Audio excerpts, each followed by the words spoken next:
এই ভাই রিমন, হাঁসের দিকে তাকিয়ে থেকে কি দেখছো? হ্যাঁ, হাঁস খেতে ইচ্ছে করছে নাকি? হ্যাঁ। আর বলো না ভাই, গরিব মানুষ, আমার কি আর সে সাধ্য আছে যে হাঁস কিনে খাবো? কিন্তু খেতে পারলে মন্দ হতো না।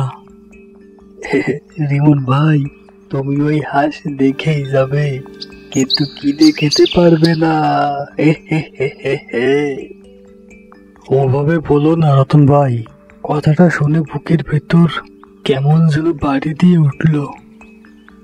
যদি থাকে নসিবে, তাহলে দেখবে আপনা আপনি আসিবে। আরে আপনা আপনি আসিবে সে দেখা যাবে না, কেমন করে তোমার পেটে হাঁস চাই। বলে কি রিমন ভাই, তুমি সেরা খাতায় ঘুমিয়ে এসি রুমে ঘুমানোর স্বপ্ন দেখো না তো? হ্যাঁ। রতন ভাই, সে তুমি যতই হাসি ঠাট্টা যাই করো না কেন, কিন্তু তুমি দেখো, আল্লাহ যদি চাই, আজ হোক বা কালই হোক, আমি হাঁসের মাংস ঠিকই খাবই, ইনশাআল্লাহ।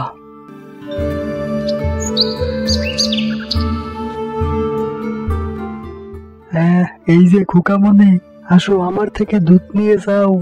আমার গরুর দুধ একবার খেলেই বারবার খেতে মন চায়। হ্যাঁ কাকা, তুমি শুধু মুখে ফটর ফটর করো, কাজের বেলায় কিছুই না। গতকাল তুমি আমাকে যে দুধ দিয়েছিলে, সকল দুধই নষ্ট হয়ে গেছিল।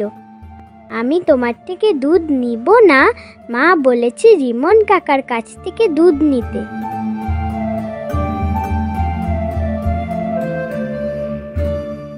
হ্যাঁ হ্যাঁ, এই তো দিচ্ছি খোকা।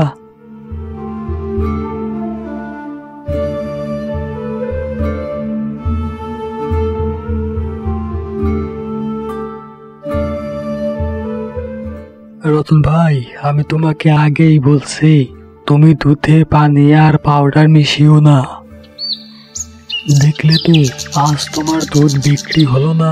এখন রিমন ভাই, তুমি ঠিকই বলেছো, বেশি দুধের আশায় আমি দুধে পানি ও পাউডার মেশাতাম। এখন থেকে আমি আর দুধে কোনো কিছু মেশাবো না রিমন ভাই।